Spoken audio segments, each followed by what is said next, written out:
I'm Von Wilson, and this is Keep It Moving. Today's guest is a very special guest. I like to say uh, could have been a potential colleague, as well as a associate, a person that's very knowledgeable in the field of life insurance, finances, retirement, investments, and we're going to dive into that today. We tend to put insurance on our cars, we put insurance on our houses. No, we're not going to talk about that. We're talking about life insurance, insuring some of your most important assets, yourself, and protecting your family. So I have with me today Sharon Zafrani. Yes. Sharon Zafrani, did I say that Yeah, correctly? Pronounce it Zafrani. correct? Yep, yep. All right, all right. That sounds gangster. No, actually, I did some research on it too. Yeah. It's from the ancient times of Moroccan tradesmen. hmm Is tied to saffron. Absolutely. Actually, I just learned that probably about a year ago. We Ah, were sitting around the dinner table with my mhm. father-in-law, 'cause it's not my Right, background, it's because my you married husband's. into I'm that. married. Yeah. Yes, I'm married into that name. Mm-hmm. And actually, he was telling us the story that his grandfather, great grandfather, somebody was actually in Mm-hmm. Syria, and they knew him as, I don't remember the gentleman's name, Mm-hmm. but they knew him as the saffron man, which was pretty much the Mm-hmm. spice man. Right. And so when he migrated out of the country and Mm-hmm. they asked him what his name was, Mm-hmm. because everyone was just like in cohorts and groups and communities, Sure. then he just chose the name Safrani because he knew he was known as the spice, the saffron person. Mm-hmm. Mm-hmm. Yeah. And that's actually where it came from, which I had never known. I didn't understand. Originally, they were Cohens, Cohens being the Jewish faith, the Mm-hmm. group. Yeah, I spoke And about that too. It said that. yeah, Yeah. and so he was a Cohen, but when they asked him like what his name was, he was like, "Oh, I'm John Saffron or John Zafrani," and that's Stefani. how the Yeah. name came about Yeah. Yeah. generations later. Yeah, yeah, nice, nice, nice. Yeah. If you even look into like Morocco right now, my Mhm. sister, she just left. Really? Yeah, she was in the merchant part of the country where they still do the tapestries, they do the rugs and Wow. everything. And I thought it was pretty interesting. She took some videos and showed me to me, It's a and bucket list country for me. It's absolutely. I want to travel all over. There's so many more countries, and I'm yeah. decently traveled, but there are so many countries that I want to hit. Morocco being one. Hmm. Love to see Turkey as well. Yeah, And a lot of great definitely. things I heard about Turkey. Yeah. Yeah, it used to be a very, very big tourist destination, Hmm. and a lot of people from Israel would just go and vacation there. Sure. Not as safe these days for Israelis to go over there, but Yeah. it's a sign of Yeah. the times. It'll get better. Hmm. They have a big fashion hub there too in Turkey. I hmm worked with a woman who was lived in Turkey for like 10 years, was a model in the fashion industry, hmm and she was showing me some of the pictures and told me about her experiences, and I just vividly just captured in my mind how amazing that is living in that country as well. So you've never been to Morocco? I've never been to Morocco. Mhm. No, I was born in Israel, but Mhm. my family migrated here when I was 2 years old. Okay. And I've been in LA, Woodland Hills, Valley area ever since. Okay, okay. So so yeah, tell us a little bit about that. So how was your upbringing? And you just touched on a little bit. You grew up in the Woodland Hills area. hmm How was that for you growing up? I loved it. Yeah. It's suburbia, but still in a city life. So you get access. You're not so rural, but Right. I had a great community of friends. We had lots of family that lived by. We migrated here with two more families, my mom's brother and my mom's sister. So I Okay. had some cousins nearby. We all lived Mhm. near each other. I've grown up with some great friends, and Mhm. I loved it. It's a very typical, stable. My Mhm. parents, even though we moved around a lot in houses because my dad was in construction. Okay. And so he would buy houses, rebuild them, fix them up, and then Sure. sell them and flip them. Yeah, I know what And that's all about. I did that too. really, oh, that's so funny. So It yeah, could be a stressful business, but at the end, it pays off well. It's a very lucrative business. Well, it was then. yeah, After 2008, things changed a lot. 100%. And that was definitely a change for him uh, as a contractor as well. He actually left the business after 2008. Hmm. But prior to that, he would just buy these houses, Hmm. rebuild them. We'd live in them for a couple of years Hmm. for the tax Of consequences and course. making sure that he doesn't have to pay as much taxes. Yeah. So we always stayed around the Woodland Hills area, which I Mhm. appreciated because I had a very stable household when it Mhm. came to that. But Yeah. every 2, 3 years, we'd upgrade our house, and that was fun as well. Yeah. Yeah. Yeah. So moving, not by circumstance, but by choice. It's always Absolutely. better by And we choice. always looked forward to the next house. Do I get my own room? Right. Where is it going to be? But it Yeah. was always close enough to where my friends, it never affected my Yeah. friends or schooling. Yeah. I just, I don't know. Moving has always been like somewhat a chore to me. I just always dreaded it. I hated moving. I Really? really did. Yeah, I did. And when I was doing my properties, I would get attached to them. I Hmm. bought my first piece when I moved here in 2003 Yeah. in Studio City. I was staying on Vineland Hmm. off of Arch Street in an apartment. I know exactly where that is. Right. And Yeah. so you know how close that is from Arch Street on well, actually Vineland to Whitsett. Hmm. So my house was up. It was south of the boulevard, up in the hills of Whitsett and Sunswept. Yeah. So every day I would ride my bike.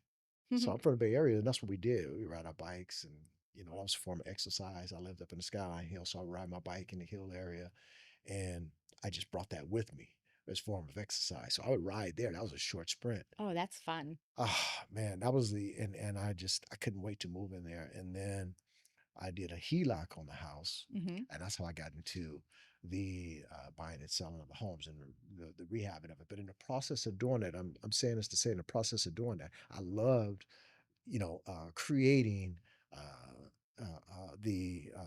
the build, just being working on the inside, picking the stone, picking the flooring. Oh, that's the part that I dread. That's so funny that you love that because Yeah, that I dread the idea of having to pick out knobs and yeah, what wood goes with what floor. I'm like, oh, yeah, like yeah, just give it to me ready.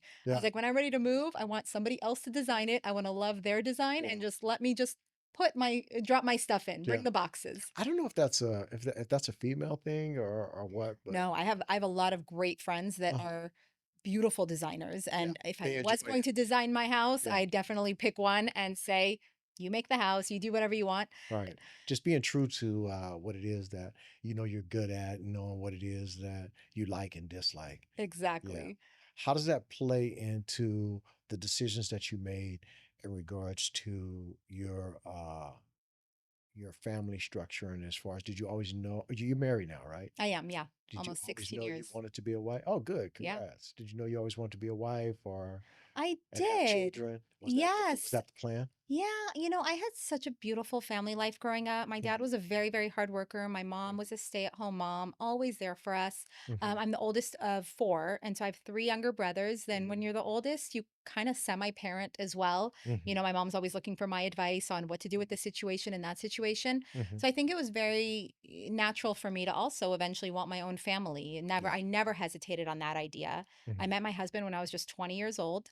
mhm, He was 29 at the time, and that feels like a very big gap back then. Today, mhm. it doesn't feel so big. Yeah, today it's nothing. It's like Yeah, it's like, if oh, you're 27 and your husband is 67, it's like it's a little bit of talk, but big deal. yeah, the older you are, the gap feels smaller. Right. And but I say I was like he was very immature. I was mature. We met at about age 25, Well, maturity well, that's level. probably what made it work too, right? It worked great. It Yeah. worked great. And we were together for about 5 years before we got married. Hmm. At that point, we were ready, we were pretty ready to have children. Like that was the Okay. whole purpose. And he was a very big family man as well. Hmm. So about 2 years later, we had our first. And then Hmm. every 2 to 3 years, we popped out another until after three, I was done. That's it, huh? That 3. was it. That's it. I was good. I was Yeah. good. Yeah. Well, I mean, I can see you having more. I mean, here it's expensive in LA, raising a family It and is. having three. And he was the only breadwinner. Were you working at I've you will always work and worked. then I have okay, always always been driven. since I was 16 years old, the day I was able to get a job, I begged my dad, "Please let me get a job." And he's, "No, I want you to focus on your grades and it's all about your grades." And I was like, "My grades will not move. They will stay good. Mhm, Please let me get a job." And I always wanted to make my own money. I always wanted to be in charge of my own fate. mhm, If I wanted to buy things, I didn't want to ask my dad for sure. money. So my first job was at Ruby's Diner. Do you know Okay. Ruby's Diner? They used to have a little burger joint. I was in that little outfit with the stripes. I worked there for about 2, 3 years, Okay. got myself up to server. At Mhm, that point, I'm like, well, I've capped myself out over there. I mhm, moved to a higher end restaurant. I worked at PF Chang's for a couple of years. And mhm, again, just kind of worked up the ladder there. I got to bartender at that point, mhm, and that was along the time that I just graduated college. Yeah, I worked there right through college, Okay. and I got offered through my internship a job to work in PR. Okay. It was a little boutique PR company. Her name Mhm. was Sharon as well. So we Uh-huh. were Sharon and Sharon. It was Right. fun. And we worked together doing fashion, entertainment, restaurant PR. Okay. Did that for a few years. And what happened there? I think I got the company was downsizing, they Mhm. were having some financial issues and they couldn't afford to keep me on. Mhm. So I took some time off. I traveled. I just gotten married at this point. Mhm. And from there, I worked at Anthem Blue Cross for a little bit. I was working in health insurance in the Mhm. customer care department. I Right. think the thing that I would say that I always had in common with every job that I wanted was to work with people. Yes. I never wanted to be behind a So you like desk. working with people? Love working with people. I Okay. love being around people. I'm that extrovert I was and gonna say, are you you consider yourself an extrovert or introvert? absolutely. And somebody once described to me because I love being at home and everything, Mhm. but somebody described to me the difference between an extrovert and an introvert is Mhm. where you get your energy from. Mm, Like when it comes to your that's true. quiet time, where are you going to get your energy? My energy Right. is always from people. You Right. could call me right now. I could be exhausted and you say, "Hey, you want to go grab a drink or you want to go grab a cup of tea or you want to come over?" I'll Mhm. be there in a heartbeat. I'm like, Right. "Yes, let's go. Let's go." I get Right. all my energy from working with others and being around other people and Mm, helping people. I had my first child, and at that point, I wanted to be a stay at home mom for a little bit until he mhm. was ready to go to daycare. Mhm. And the second that he was off in daycare, so I considered working with him as my full-time job. I'm still Mhm. working, I'm just working on him. Yeah. Yeah. Being a stay-home mom is a job, you It know. is a job, and it's the Yeah. biggest, most time-consuming and energy-sucking and Mhm. energy-giving. It's the most rewarding job, and it's the hardest job at the same time. Yeah. When it's been said, and I've witnessed it. I have children Mm, of my own as well. For a mother, she really sacrifices herself. She becomes a different person. mhm. A father does too, but the mother's it's different. Yeah. She's really, really, truly hands on, especially if dad's going to work, being a breadwinner, and he's doing the things of providing and protecting. The mother is nurturing and guiding. Yeah. You give up yourself, a lot. My Yeah, take husband that. has always been very amazing. I think it's because his mom wasn't a working mom as well. Mm, We both had the values of what the mom can bring to the children and to the mhm, home. And different people are raised different ways in different families and financially. Some people don't want to be at home, can mhm, afford it, cannot afford it. mhm, But we always said in our ideal world, he is the breadwinner for the bills. mhm, And I make the money for the fun stuff or for mhm, our future or for our savings mhm, or for the kids' activities. And so I was always motivated to work to enhance our lives, mhm. but I never had the pressure that me making money is going to be a make or break it for our family. Right. So this was you're doing it because for the love of it. You want your independence. You enjoy working. You And I think it's enjoy having important your for a own money. woman to have something outside of just being a mother, something, Mhm, even if it's volunteering, mhm, even if it's working at a nonprofit, mhm, even if it's working at the school. I think moms definitely sometimes sacrifice almost too much of themselves mhm. to give everything to their kids, and they don't take the time to really invest in themselves Right. and keep that up. And then I think that that's where you fall the hardest when the kids get too old and don't necessarily need you as much. Right. You're a little lost. You've given so many years and so much, and you never fed yourself anything of Right. value to Right. keep your spirit up. Yeah. You got to keep your independence. You got to be able to keep part of yourself. Yeah. But there was this one quote. I can't recall which one it was because I do a lot of quotes. I have the Instagram where I do a lot of inspirational quotes, Hmm. feeding information and giving information on, self improvement, anything I can do to inspire others and share with them what's inspired me. It's also good therapy for me. Keeps me in a really positive frame of mind and moving in a positive light. Mindset is everything. Yeah, yeah. It's The definitely thoughts is. that you feed your mind is Yeah, the is yeah. exactly what you're going to That's so true. produce. That's so true. And you know, uh, the quote it was along the lines of somewhere along the lines of a marriage is not only love, compassion, and communication and intimacy. It's a Mhm. partnership, Yeah.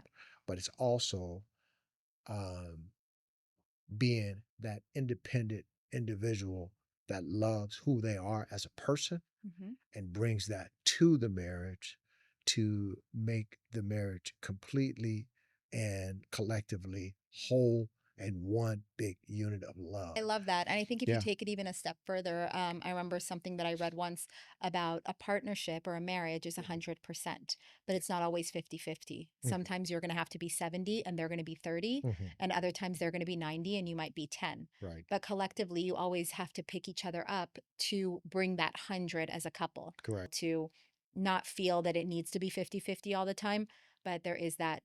It's a balance. Right. It kind of moves Right. back and forth like You a got to teeter ebb and totter. flow. You got to ebb and flow. Yeah. Absolutely. Yeah. Some things that will crash a marriage is, for one, lack of communication, Absolutely. two, intimacy, Hmm. three, finances. Yep.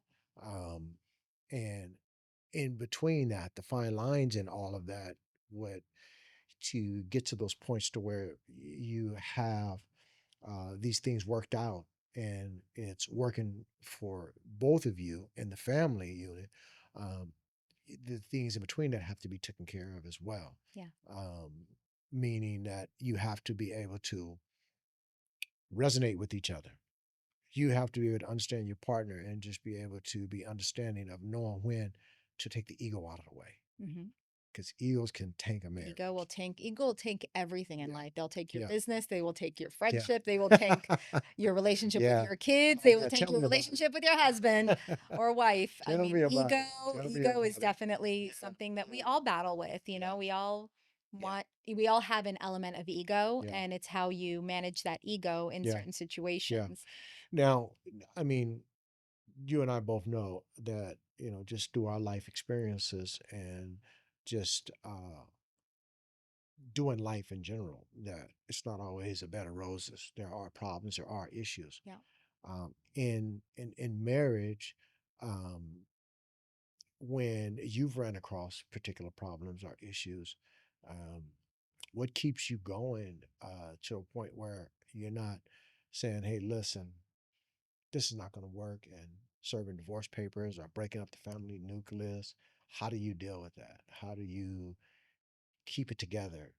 Well, I'll say that, and I think that both my husband and I can speak for our personal experience. We've seen both of our parents go through some very hard times and stick it out for better or for worse. Hmm. And we always, we've never said the D word. That Yeah. has never, divorce has never been on the table. We have disagreements, we have arguments. Hmm. Uh, I've ignored him for 24 to 48 hours because I just don't want to deal with it right now. Yeah. But we've always come together to communicate after, Hmm. because our love, we always know that we're better together. Yeah. I And think that's the mature thing to do too. yeah, and You know. sometimes you need the space and Yeah. sometimes you need to knock and talk about it right away. And Hmm. somebody will bring it up. I'm not ready yet. Nope. Hmm. I still need time. I'm Right. still processing. Now, Hmm. on the topic of dealing with tough times, I mean, we've had our share of tough times. I What does that look remember. like? So I'll give specific example. I'm an open book. I'm like, you can ask me anything. Sure. But we had right after, I'm trying to remember which point this was at. I want to say it was after my second child, my Hmm. daughter.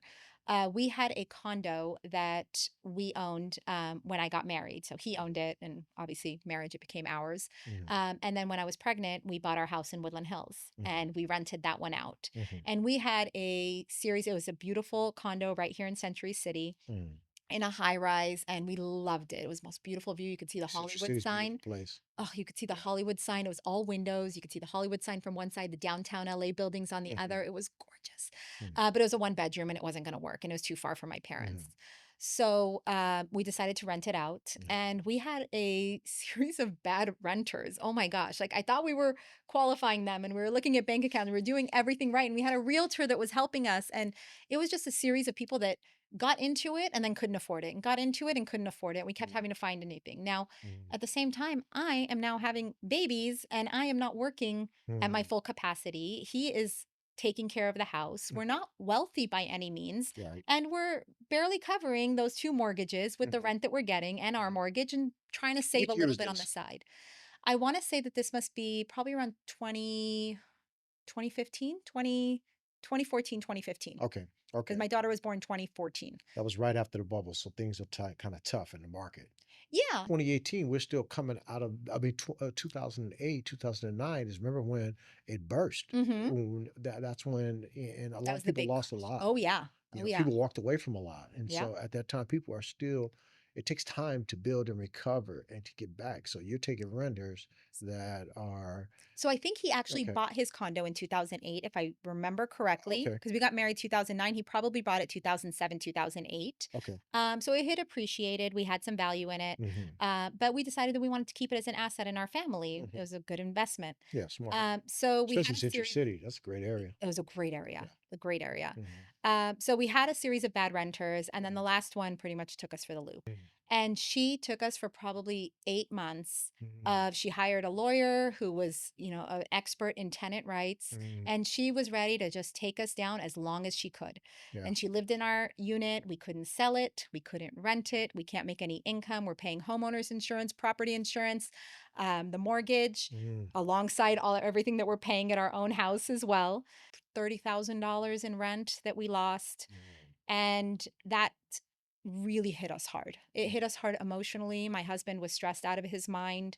Yeah, I'm trying to hold up the house and keep a happy I can household. imagine. Yeah. It was very, very Yeah. challenging. It's the worst. I didn't know that they could stretch it out for 8 months. I had Oh, rumors. you get the right Yeah. lawyer and he knows when to put in that. Oh, we need an extension. We need another extension. We need another extension. We want to do a settlement. We want to court. Yeah. We'll make you an offer. Well, you're not going to accept our bad offer. Then we're going to go further. Hmm. At some point, we sat in a settlement court. I think this all started August. By February ish, we finally got into a mediation with her. Mm. She never had to pay us a penny of rent. She needed to leave the unit in a good condition and Hmm. just get out. She wanted 30 more days. She paid 1 month of rent. Long story short, she finally got out and we said, we cannot handle this stress emotionally. Hmm. We decided to sell it. Okay. So within 2 weeks, the house was sold. It was Yeah. such a good unit. We sold Yeah. it for a decent price and okay Yeah. profit. Well, you had prime real estate. It Yeah. was in a prime And location. it's Yeah. regretful that we had that experience because it Hmm. would be an asset valued at probably $1.5 million today. Right. But whatever, Yeah. life took us. But all along, all this to say, we were always a unit. Yeah. I trusted him to make good decisions because he was more knowledgeable in the housing market. Hmm. I supported him. Hmm. He always felt like he had somebody supporting him, Hmm. regardless whether it was tough, whether it was good. When we sold it, Hmm. we had conversations about it, but I knew that this was more his lead. This was Yeah. his baby. This home was his from before we got married. Right. And I trusted him. So you have to have trust that the person on the other side, and he has trust in me when it Hmm. comes to certain kid decisions and Yeah. what's best for them because I spend so much time with them. Well, you guys have a good partnership, We do. great partnership. Very You know, grateful. there's love Yes. in there, respect for the family, and then it also helped that you guys were bred and raised in families that knew the importance of family and staying together, long Yeah. term marriage and family. Old school parents, Hmm. a lot of that is missing today. You don't see too many people getting married. You see a lot of people getting divorced. It has a lot to do with the times, but there's an enrichment that comes with having somebody to work with. Because I'm just imagining if you were to do that alone, and there's a lot of women who are doing it alone, that single family Wow. homes, Yeah. that's a mother that's raising two, three children, maybe one, and they're making it happen. They're doing it. Hmm. It's tougher. It's harder, Yeah. but they're doing it. But anytime that you can, for me, it goes back to that old adage of work smart, not hard. Hmm. And anytime that you can have a partnership like that, and you can work smart by having someone working as a team with you, it makes it so much easier. And then speaking about teams, now you're into the life insurance aspect of it. You have virtual offices.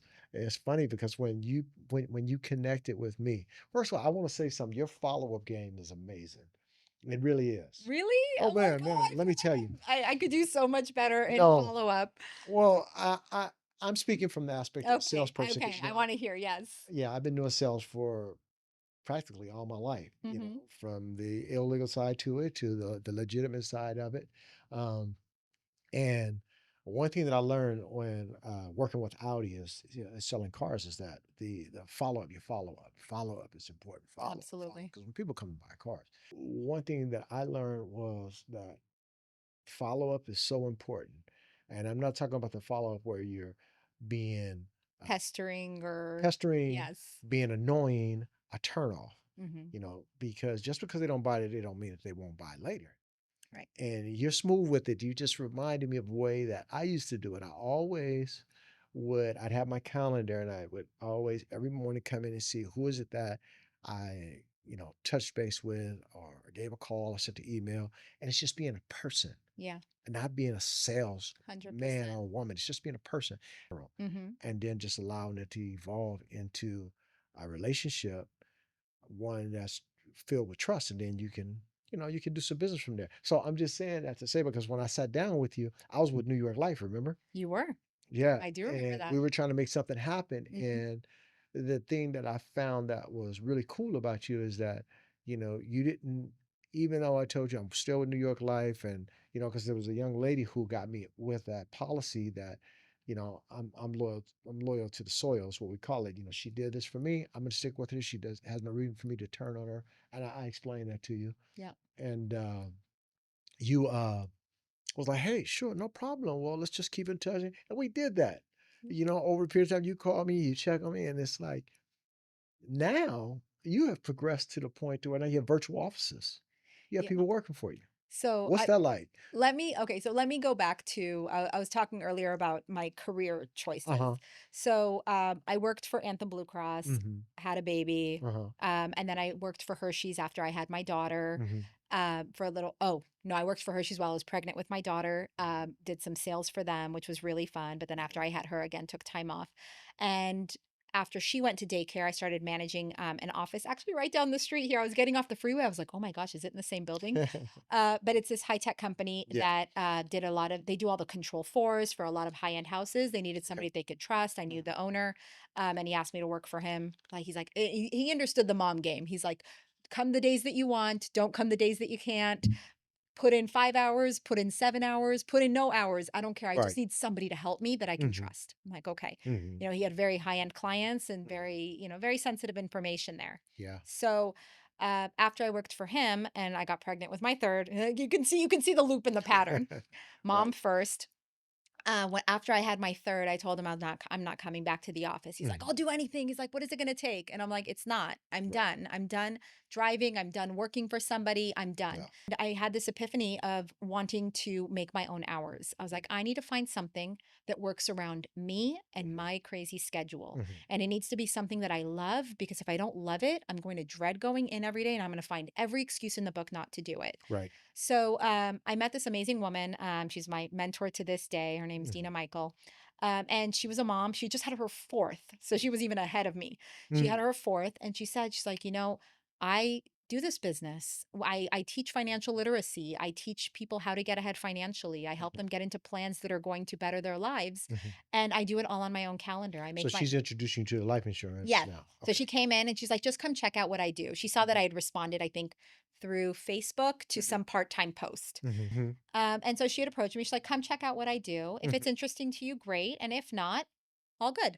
Right. And I never say no to an opportunity. Somebody asks me to do something and I'm Sure. able to do it. You never know what's going to come of it. Yeah, because it doesn't hurt to just go check it out. What Yeah, is it? Just a little bit of your exactly. I was time. like, whatever. And I asked my husband, I was like, what do you think? He's like, just go, have a good Right. conversation. Maybe she'll lead you to what you want to do. Right. I didn't want to work with people's money. It's Mhm. sensitive. It's icky. Yeah. It's uncomfortable. Mhm. I had no interest working in the financial industry. And nobody ever sat and taught me financial literacy. Mm. Nobody taught me about the rule of 72 and compound interest. Now that you know this, at this point when you're learning this, the rule of 72, the compound and everything, Mhm. um, knowing that information, did you ever feel like, damn, I should have learned this earlier? Yes, I'm angry. I'm angry every single day at the fact that they don't teach these concepts in college, Hmm. that they don't have a high school course that teaches financial literacy. I think it's now maybe 28 states out of Yeah. 50 require a financial literacy course before you graduate high Hmm. school. That's ridiculous. Yeah. These children, these teens are getting hounded with credit cards the day they turn 18. Hmm. They think it's free money because they don't understand how it works. Right. They get into student loan debt and Hmm. thousands of dollars of loans, Yeah. and they don't even understand what that means. They Yeah. just think it's Yeah. my only means to get an education. Yeah, there's a lot of real world information that is not being dispensed in the colleges. I Yeah. walked away because they're trying to teach me how to write a resume. I'm like, in my mind, like, I can learn this online. I Yeah. can learn this, how to do this on my own. Yeah. What are you teaching me as far as, because I was going for business administration? What are you going to teach me to where I can get into business and be practical and make money from it? It's all Correct. theory, Yes. it's a lot of theory. It So, is a lot of theory. yeah. So, So after having this conversation, like, look, she planted a bug. Once you know, Mhm. you can't unknow it. That's true. And so she planted this bug in me, and I walked away. I'm like, look, if you know anybody hiring, I was like, I just need a part-time job. Like, this all sounds interesting. And she followed up with me, speaking of follow up, and Right. she said, she's like, why don't you just come and take some classes with us? Mhm. Just come and learn. Yeah. Come and learn. You're going to learn some great concepts. And that was something you could always get me with a class. Get me Right. with a class, get me with a Yeah. course. I love learning. Yeah. I started taking classes and Mm. courses, and I started talking to some of my friends and family, just out of curiosity. I'm like, I'm just Sure. curious. Like, do you guys have life insurance? Do you guys have retirement? Like, Mhm. am I the only person that was left behind and doesn't know? Like, maybe Mhm. I just missed that class. Mhm. And so many of the people in my community and my friends and my family also didn't know. They Right. were all like, well, I don't know. Right. No, why? What's life insurance? Or, Right. oh, I think somebody talked to me about it, but no, I didn't do anything Sure. about it. So I did my financial plan. My husband and I came in and we sat and we did our own financial plan, and it was very eye opening. How much do we need to save in order to retire? Mhm. How much life insurance? How underprotected we were? We had very small policies Mhm. that my husband had gotten for us, Mhm. but they were 10-year But policies. that's what the traditional thing does. People, and I think a lot of that comes from what people have been taught in their homes by their Hmm. parents and their grandparents. Because my mother always had a policy. She would even get a policy on uh, other people in the family who didn't have policies or weren't paying into a policy. She paid into it for them Hmm. because they came from a school that taught that when you die, you got to be able to bury yourself, and you need to be able to also be able to cover any any living expenses um, when you're gone, as far as the breadwinner. Hmm. But the main thing is to be able to bury yourself, to Yeah. be able to bury your loved ones, give them a proper funeral, and Hmm. that's what they were taught. Yeah. But it goes into the uh, the other level of it, which is it's more to it than just that. It's You way know. more than just burial. Yeah. Because the truth is, like, when I think of the life that I want my family and my kids to have, Hmm. if heaven forbid something were to happen to me, Hmm. my husband, if he had to hire out everything that I do, Hmm. that's probably $100,000 a year in nannies and drivers and caretakers and meal prep people. And Hmm. a woman's worth in a house when she's the primary homemaker Hmm. is over $100,000 in equity or in salary of what Sure. it is to hire out. Right. So I was To thinking, assist her to where she can be stress free, and yeah, that's a happy home. so that, yeah, and so that the kids can also have the same lifestyle. I'm like, could Hmm. you imagine? And we see these tragedies all the time. Family loses a loved one, be it Hmm. the mom, be it the dad, Hmm. and suddenly the family is now struggling. What do? They Hmm. create a GoFundMe. Now you're Yeah. depending on the Yeah. community to now Yeah. hopefully give your Yeah. kids a decent Yeah. life or a decent upstanding. Yeah. And these kids need therapy. These kids need grief therapy. These Mhm. spouses need to learn how to live without their counterparts. Sure. They're going through grief. They now Mhm. have to suddenly jump back into work. They Mhm. haven't even properly grieved. Mhm. Hopefully, they can keep their house if they Mhm. can still afford their mortgage. Mhm. There's so much more to a lifestyle. And I like to think that if something were to happen to me, Mhm. my kids will be emotionally distraught. That I can't stop. Right. But I know that financially, I'm at least protecting myself with enough life insurance so that they can pick up for 5 to 10 years and know that they don't have to struggle with Yeah. money. Talk about that. What does that look like? So, if let's just hypothetically speaking, I came to you, I want to learn about life Yeah. insurance. What would you um, advise me, or how would you help me put myself in a position to where, if I was to pass, my loved ones would be good, Mhm. or if I didn't pass and I'm still here, the money that I'm putting into that life insurance policy, is there a way for me to be able to utilize that money so that money can even grow to make more money? Can I Okay. make that an investment? So, yes and no. You're talking about two different policies now. Okay. So, there really is, I would say, two different kinds of policies. The Okay. first is a term insurance. Mhm. Term insurance is like renting car insurance, but Okay. it's pretty much guaranteeing your premium for a certain length of time. It's very inexpensive, it's really affordable. A 45-year-old can pick up a $500,000 for like 50, $60 a month if they're healthy. Okay. There's no cash value or growth in it, but what it can offer you, especially as somebody, if you have dependents, yes, it's a tax-free death benefit to your loved ones to financially support them, your mom, your kids, whoever. When you Um, say tax-free death benefit, what does that mean? that when you pass, Mhm. a life insurance goes to your beneficiaries tax free. They don't Okay. need to pay taxes on that. Okay. So it is the best way to actually pass generational wealth is through life insurance, because now you're giving your kids a tax-free way, and they don't have to now pay. Like if you win the lottery today, you know how much taxes you Oh have to yeah, you pay got on to that. give up. But here you're Yeah. actually guaranteeing an inheritance that the kids will not have to pay taxes on. S- So that's the term policy. Okay. It's inexpensive. It does expire. You can pick it up for 10 years, 20 years, 30 years.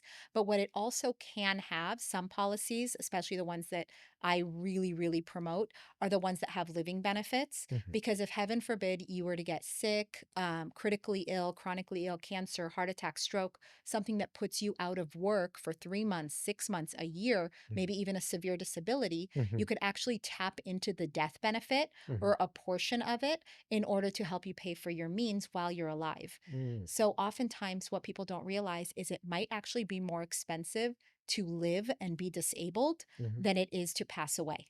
Like the Mm. financial hardship on a family of having to care for a sick loved one is double. The person's not making income if they can't work, Mhm. and you now have to pay for medical expenses and treatments and rehab and so forth. So, a lot of these policies, term and permanent Mhm. policies, will come with living benefits, which I find invaluable. I'm like, wow, if I can know that I may have to use this when I'm alive and I can access it, plus if I don't, my kids inherit it, it's Mhm. a win win. But that's the term policy. Okay. That's cheap, a length of time. The So on a perm, oh, go so ahead. so real quick on a term policy though. So say I know that the policies they range in value. So with a term policy, I can take one out for 100,000, 500,000, 800,000, et cetera, et cetera. Mhm. The amount that I take it out for, let's just say, God forbids that, I died 5 years after having that policy, and that policy was for 10 years.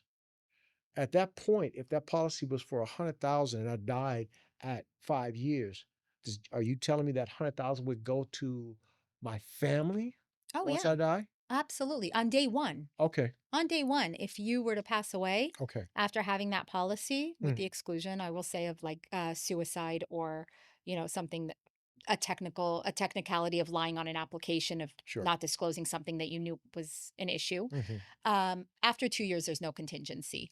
But yeah, your family, you are ensuring your life that Hmm. your family gets that full benefit, a check written out to them when you pass away within that term. Okay. So it can be on day one, it can be on year five, it can be on year 9 and 364 days. Hmm. And that family gets that full payout in All a right. And tax you free say death benefit. for a nominal fee, you paying monthly. Mhm. Um, you don't have to worry about having your hand out, being disgracing the family name, asking for a GoFundMe when all you did was invested a little bit into insurance and protection for you, your family, and your loved ones Yeah. to be able to continue on living the lifestyle and the life that they've been living, Yeah. or even add finances to the family to do other things, that whatever it is that you need to do. So Yeah. and then the other one you were talking about So the other is one is a permanent policy. right. Permanent policies can come in two different types. There is a whole life policy and there is an indexed universal life policy. Hmm. Uh, Both of them actually accrue. I like to think of it as renting a house on a term policy Hmm. versus buying a property on a permanent policy. Mm. What you're doing is buying an asset. Your asset is valued at, let's say, $250,000. So your death benefit starts at $250,000. But what happens is as you contribute into that account, 300, 400, 500 bucks a month, $1,000 a month, whatever you can afford, Hmm. as you're putting money into it, the equity in that policy goes up and the death benefit actually goes up. Mm. So now, as that equity goes up, just like in a house, maybe in 3, 4, 5, 10, 15 years, you want to borrow against it, you want to take money out of it, you're borrowing against your own death benefit, but now you have a way to loan money out against your own policy and access to that cash, So you're basically becoming your own bank. becoming your own bank. Yeah. Mm. And now I say this, you have to invest in it. You Mhm. can't just put the minimum in and expect there to be a lot in there. You Mhm. want to, if you're using it as a tool to grow wealth or to Mhm. build wealth, you want to make sure that you are overfunding it. You want to Mhm. make sure that you're putting in more than the minimum and more than the expected so that you're actually building equity in that. It's like buying a property. You mentioned buying Yeah. properties.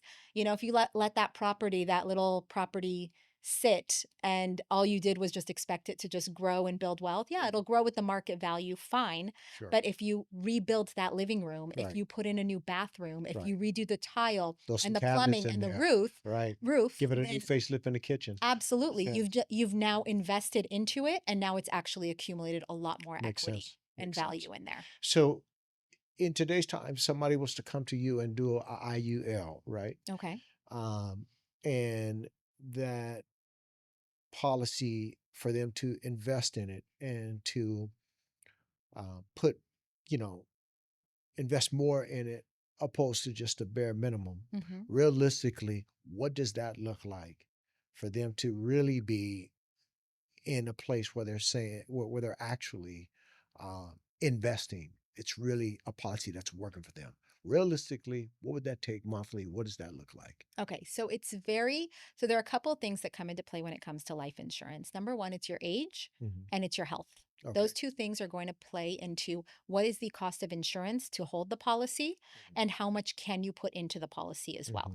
So I like to think about it. Imagine water bottles. Hmm. You know, let's say this little water bottle right here Hmm. is, let's say, your $100,000 policy, Yeah. and you can only fit this much. So this is, you can minimally, you can leave a little bit of water in it, Hmm. and you can also fill it up all the way to the top. So this is Right. the maximum allowable amount in an, let's say, the maximal allowable amount for an IRA under the IRS guidelines. Okay. Okay. But now you have a little bit more that you want to put in. So you're like, oh, Sharon, this little water bottle only holds $400 a month. I want Mhm. to put in $1,000 a month. Well, what am I going to do? I'm going to apply you for a bigger water bottle so that you're going to have a bigger minimum Mhm. to keep it alive because your Right. cost of insurance will be a little bit more, but you're also going to have a bigger cap and so forth. So for wealthy people who want to put in $1,000, $2,000 a month, $3,000 a month, Mhm. we can get them a $1 million policy. Mhm. But for somebody who's maybe just starting out and they Right. just want to start building that, Right. maybe they can afford 100, 150, $200 a month. Mhm. We got them a little baby policy. Right. And then they can just start somewhere. And you know what? Right. If they get to the point where they're filling this up and Mhm. they're doing so great and they love the interest rate that they're making and they feel like this is a really great useful vehicle, they could always pick up another water bottle. What is the rate tied to? Is it a variable rate or is it a fixed rate over the term of the policy? So as in regards to The contributions IUL. Yeah, the IUL. No, like your rate. or interest rates. So interest rates, yeah. So the interest rates work on a very interesting way. Mhm. The way that they work is basically you in the index universal life, because it's an insurance based plan, Mhm. they're not actually investing your money in the market. What Mhm. they're doing is just looking at how the market is growing and then crediting you interest rates tied to how the market growth was from year to year. So today is September 5th So there's ish. the fourth? Fourth? The Yeah. fourth. Okay. Yeah. So let's say your policy started on September 4th. They're going to say, how did the S&P do from September 4th, 2025 to September 4th, 2026? Oh, it went up 5%. They're like, great. We're going to credit your accumulated value 5%. So it's an annual thing that Hmm. they actually establish your interest rate on. So if I get the policy, let's say if I had the policy in 2024, Hmm. right? And then let's just say September of 2024, like you just said, right? I want to step this step by step because uh, No, I love I this. know It's that, my favorite. yeah, It's my favorite topic. that's why I brought you here Yes. because it's important. A lot of people don't understand How their the value policies in having life insurance. and how their policies And work. how the policies work. Hmm. And we all want to be able to have investments. Money is important. Hmm. I love what money can do for me, Yeah. and I like having a lot of it, Yeah. Me so too. that, yeah, it's for your freedom, it's just a better life Peace of mind. with money, You know peace of what? mind. I find You can do that so much the more. most valuable thing that you Yeah. can do with having a lot of money is peace of mind. If I Peace can of mind. go back to that Yeah. 19, 20-year-old self, I would Right. say save everything that you can Same here. so that in your 30s and 40s and 50s, you have peace of mind. Well, But yeah. to get back to your Yeah. question, okay, so I want you to imagine, let's say I'm sitting with you now Hmm. and we establish that you need a $250,000 policy. Right. And in order to have that $250,000 policy, at minimum, you need to be putting in $300 a month. Mm. And you're like, Sharon, that's cool. You know what? I can do 300, I can do 500. Great. First, they're going to take out the cost of insurance. The cost of insurance, because they're insuring your life for $250,000. Let's say the cost of insurance is $150. I'm giving very, very basic numbers. These are not your numbers. Right. These are very No, no, no. hypothetical. I get it. Yeah. So they're going to take out every month the 150 or whatever the cost of insurance Mhm. is. They're going to take that out, and the rest of your money is going to go into this little account with it that's built within it, an accumulated value essentially. Mhm. That accumulated value is what they base the interest rate on. So you're not getting interest on your full 300, and that's very important to know. Mhm. You're getting interest credited on what is in the accumulated value after the cost of insurance is taken Mhm. out. So now that $150 went to cost of insurance, the other 150 went to accumulated value. So the accumulated value start happening from the day you write the policy and Correct. the policy Day is one. live. Mhm. Okay. Yes. So now Okay. you put in your first contribution. You now have some accumulated value. From that point, they're going to look at 1 year from then and they're going to say, well, how did the market do from September to September? Mm. And they're going to credit you interest based on that. Mhm. Now, sometimes certain accounts like the S&P 500 have a certain cap. Right. So they'll say, if the market is down, you're not going to lose a penny in that accumulated value. Mhm. If the market is up, we're going to credit you up to 10%. Mhm. So if the market does 15, you gained your 10, but if the market does negative 10, you're not going to lose a penny. Right. So now you almost are kind of like going with bumpers in a bowling alley. Mhm. You know you're going to hit some pins, Mhm. but it's not going to be like maybe the Right. big crazy 300s. Right. So You're not gonna go out the lanes. correct. You're not going Game to is go not out the gonna be lanes, you're over. not going to lose, but you're going to Right. definitely hit some pins. Right. Right. So that's pretty much how that works. Right. And so it's a more conservative, I would say, if you're going to invest in the market, in the stock market, you're going to see some higher highs and Mhm. maybe some lower lows over Yeah. time. Investing in the smart stock market is something that you should be doing anyways. Mhm. These are apples and oranges that we're comparing to. Mhm. The permanent life insurance, it is a conservative account that is going to earn you better than a savings Mhm. account. It's going to do great for you. It's going to protect you through your whole life, and it's going Mhm. to give you living benefits if you qualify for them, Right. so that you have this plan that's carrying you up until the age of 120 that you can use to loan and buy a property. You Mhm. can pay for your daughter's wedding. Right. You can, I don't know, go on a family trip. Yeah. You can Whatever. use it for Yeah. Yeah. retirement. It's your money. That's true. So if you say 5 years I'm in, Hmm. and I decide that I want to take, a portion of that money out, Hmm. right? Yep. When I take, let's just say I take 20,000 out Okay. for whatever I want to use it for, right? Um, that 20,000 I take out, it's not like a traditional loan to where you hit with an interest and you're paying a bank and they're getting fat, or whoever you borrow the money from, whatever institution you borrowed it from, a credit card or whatever, Yeah. and they're getting fat off the interest that you're paying back plus the principal. Hmm. With this, you're paying your interest and principal into your own policy, which is your own bank, correct? Correct me if I'm wrong. You're a little wrong in that Okay. it depends how you structure the loan against your policy. Okay. At a certain point, there's something called a wash loan where they will, it kind of like breaks even and almost becomes like a 0% loan because they credit you what they charge you. Hmm. Legally, they have to charge you an interest rate. There's Yeah. no way to get around it. Right. But there are certain years in your policy, I think it's around year 11, 12, that some policies will actually credit you the interest back. Anyway, it's a whole thing. Sure. But they are going to charge you interest Mhm. in order to borrow against it, but you're borrowing against your own bank. Mhm. And now your accumulated value goes down a little bit. So Yeah. you're earning a little less interest. I Yeah. always say, don't depend on this for the next 5 years or 10 years, Hmm. but make this a 15 to 20-year plan. Have other buckets that you're filling so Hmm. that if you do want to invest in the next 5 to 10 years, you want to let this grow. You want to give this some love. You want Hmm. to give this some time. But Hmm. if you give it that time, it'll snowball into something Let beautiful. us go compounding the interest. Yeah, you want to give it Yeah. time to Yeah. compound. Yeah. Absolutely. It's like that penny that if you doubled it, Hmm. for 30 days, Hmm. in those first week, you're like, oh my gosh, I only have like $1.25. Yeah. But then if you waited, you have a million by the 30th day. The Hmm. same thing with this. You want to let it compound and snowball. Hmm. And it's something that's going to carry you and it's generational wealth that you're building. Hmm. Yeah. Because really, when I think about the policy that I have for myself, Mhm. it's not only to take care of me, it's to take care of my kids.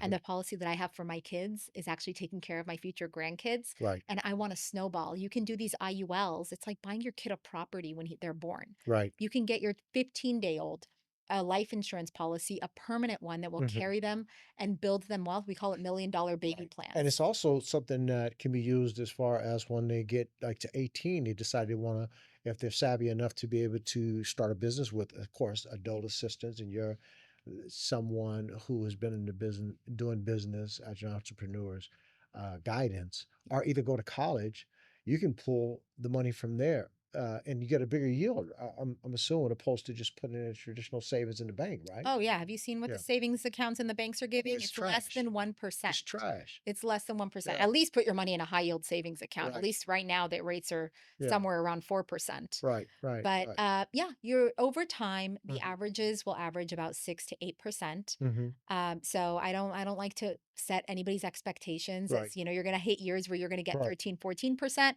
You're going to have years where you're going to earn 1 to 2%. right. But on average, the goal is to make about 6 to 8% and have an asset that is going to carry you throughout your life. I Well, think that these are a really important piece to a yeah, healthy financial plan mhm, because ultimately, what else do we have than the assets that we start building? And this is an asset that's going to protect you right, for the long run. right, right, right.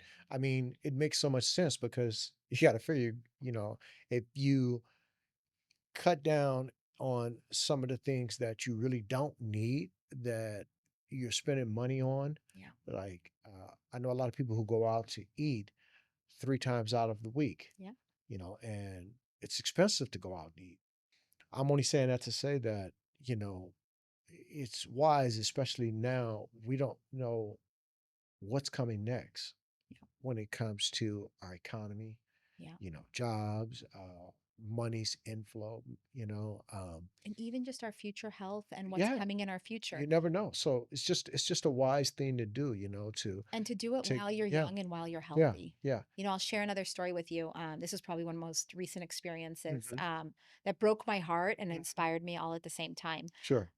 Just over a year ago, I Hmm. sat with a trauma nurse, Hmm. and she sees the most horrific situations all Hmm. the time. She's single, she owns a house, she makes good money.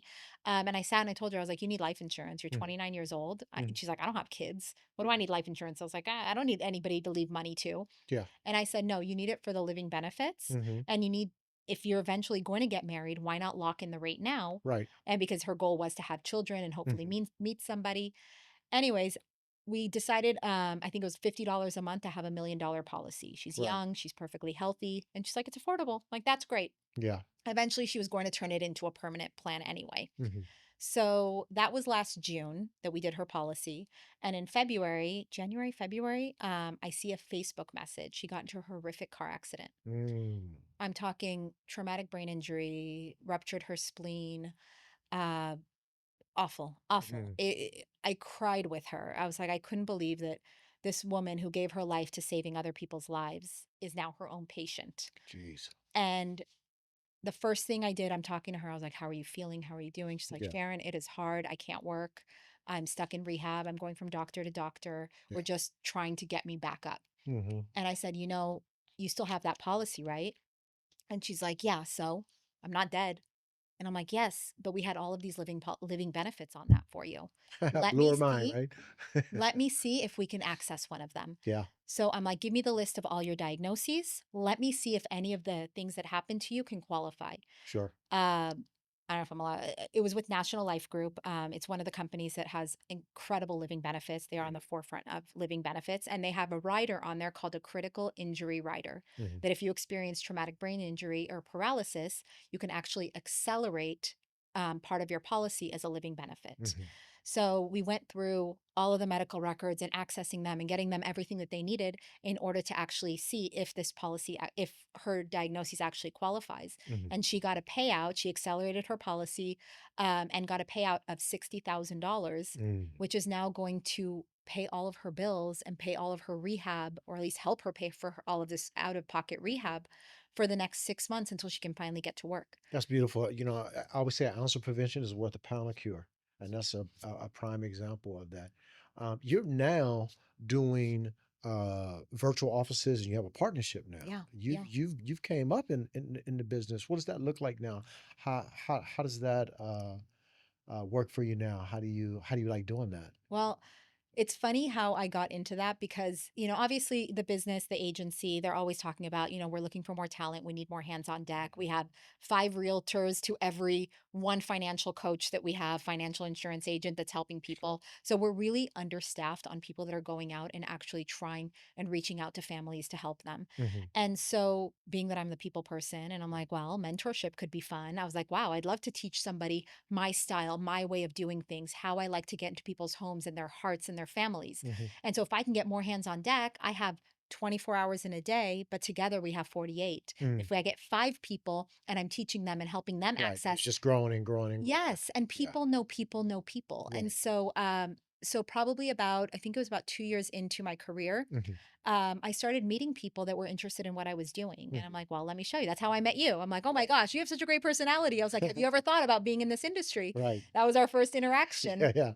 Yeah. And even though you were very happy with what you were doing at the time, Oh yeah. I'm looking for people that have integrity, that are genuinely helpful, that love people, and those people will go out and now serve their communities. Hmm. So I have agents from coast to coast, agents in Nevada, Hmm. New York, a great team in Texas. Hmm. And we've just expanded in a way that is now reaching so many more households. So the more hands I can get on deck, the more people that I can get, the more people we can reach out and make a difference in those families' lives. So say if somebody wanted to get into the sales of life insurance and they may have a shaky background or just have things that like felonies that may have been expunged, or they um, have some things that could hinder them from possibly being a life insurance agent. What does that look like? What is that criteria? So, What do they have to do to be able to do that if they wanted to? yeah. So the first thing is, getting in touch, and we look at some of the guidelines for your state. Every state has their own criteria, and they run their own background checks. So, first thing is, obviously you can come into our organization. We run a soft background check. Hmm. If there are no big red flags, you get an agent code, and now you can start studying with us. But alongside taking our classes and learning with us, you're also going to have to do state licensing. Mm. And that is something that is completely out of our hands. You go, you study for your exam, you pass your exam, and this is state by state, and then you do a background check, fingerprint, and the state is going to determine if you qualify for for a license in that state. Now, Right, with that said, certain felonies are not going to be something that's going to be a problem, and others will. Obviously, if you have a background in money laundering, you're probably not going to be able to work in the financial industry. right, And how long ago it happened. It's going to be a case by case basis. But you're not going to know unless you try. So if it's something that is interesting, right. I say, go through the process, learn about it, and see if this is something that's a good fit. So anything like they call it moral turpitude, like banking, bank fraud, credit card fraud, Mhm. like you said, money laundering.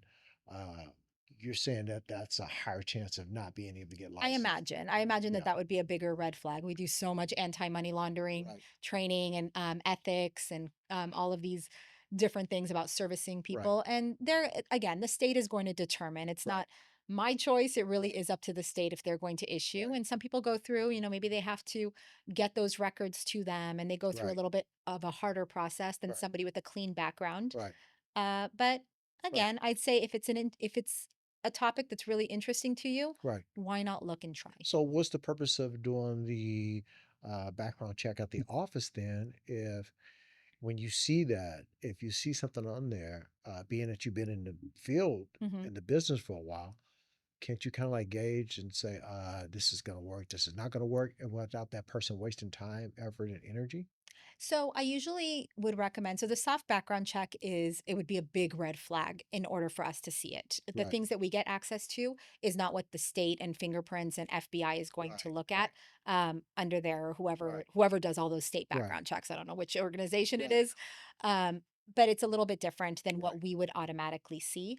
But with that, I would say call your state insurance office. Every Mhm. state has a Department of Insurance, and speak to them about some of the red flags that may pop up before you go through the entire experience, before you go through all of the Yeah, it makes hassle sense. of testing and Yeah. studying and so forth. But Yeah. every state has their guidelines, and they can definitely guide you through whether or not this is something that is going to be an issue, Mhm. or no, don't worry about it. It's definitely worth going through the process and Right. seeing if you can Right. get your license. Yeah. Nothing ventured, nothing gained, right? Absolutely. You got to try. Yeah. You got to step out of your Yeah. comfort zone, Yeah. right? That's true. That's true.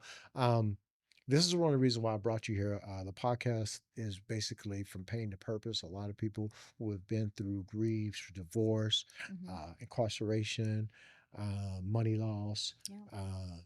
uh, illness that caused them a lot of pain, Yeah. and they could have turned left and did something negative, but they decided to do something positive with their life, and now they're living their purpose. That's what this basically is about. I wanted to break it up a little bit and bring you on and be able to give the people some financial literacy, Hmm. and some information in regards to how important it is to have life insurance, how there are different policies that can be investment vehicles as well. Yeah. And being that you're the expert of this, it's crazy when you called me. I had been thinking about that. How can I bring something different? I don't ever want this platform to get boring and get monotonous and routine. I Yeah. want to spice it up.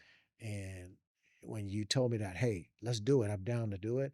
I was like, okay, you know what, divine intervention. I'm really big and on believing what God has planned for me, Yes. and that was perfect. And I always say, if we can reach one person, if we can reach five people, good. If we can reach two people, better. One person, our job is done. Because the sole purpose for this is that, to give people information so they can make educated decisions. And a lot Mhm. of people don't know. There's a lot of information out there about life Oh my insurance. gosh, I Oh, know. you can do this, you can do that. Here's advertisement. Here, send me your email and I will send you this. And then they want to sell you a book. And then you come to find out you really got nothing out of it. You got duped. I know. And I know. I believe in bringing people here that are honest, have been in the business, such as yourself, that can give people stand up quality information that you can take. And I also say go research it. don't Hmm.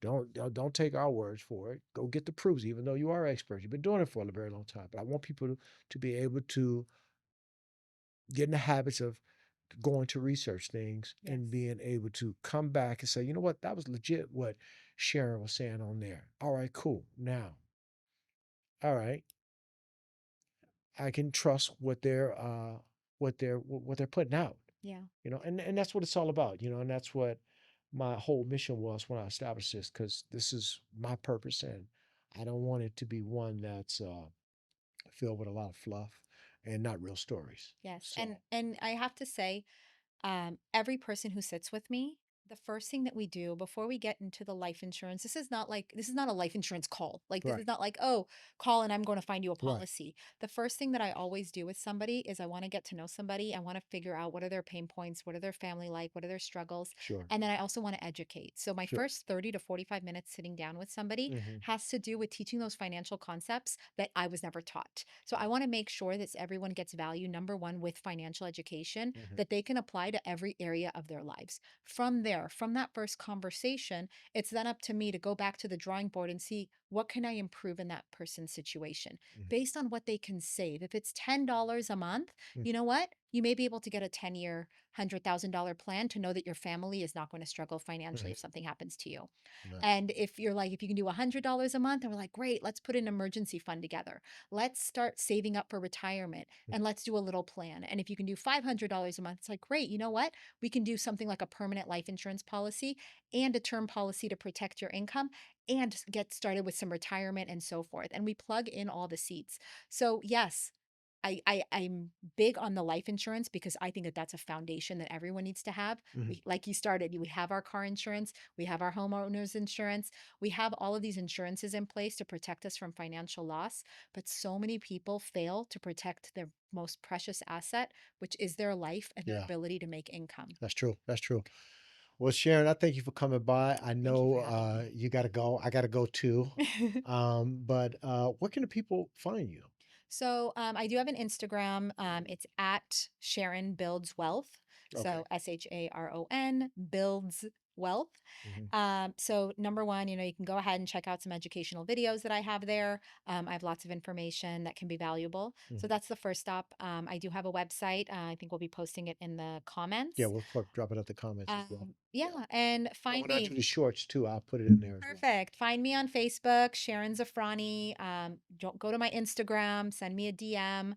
I'll post my phone number, my email, different ways to reach me. I'm not that hard to reach, I promise. I'm good at communication. That's the one Nice. thing I can say. Okay. But I hope that each person here will take the time and get educated and find out what missing pieces are in their financial plan, Mhm. just so that you are on the offense and not on the defense of life. You Okay. have a choice today to be on the offensive and know that you're putting together all of your protections so that if life throws a curveball at you, you took care of it. You're Right. not that scared. You're not going to struggle. Right, right. That's good. And also, they can also do business with you nationwide because I have viewers that are Yes. nationwide. I even have some people that are international, but I don't know how that would work being in other countries. But just Be in touch. covering. Sometimes I've done that too. We Okay. figure it out. All right. Well, there it is. If we There you if have we it. can, we figure it out. But There you definitely nationwide, all 50 states. I can, if I don't already have the license in another state, I can get it in just within a couple of days so that go. I can help people everywhere. Beautiful. Well, Sharon, thank you for coming by. Thank you so And much.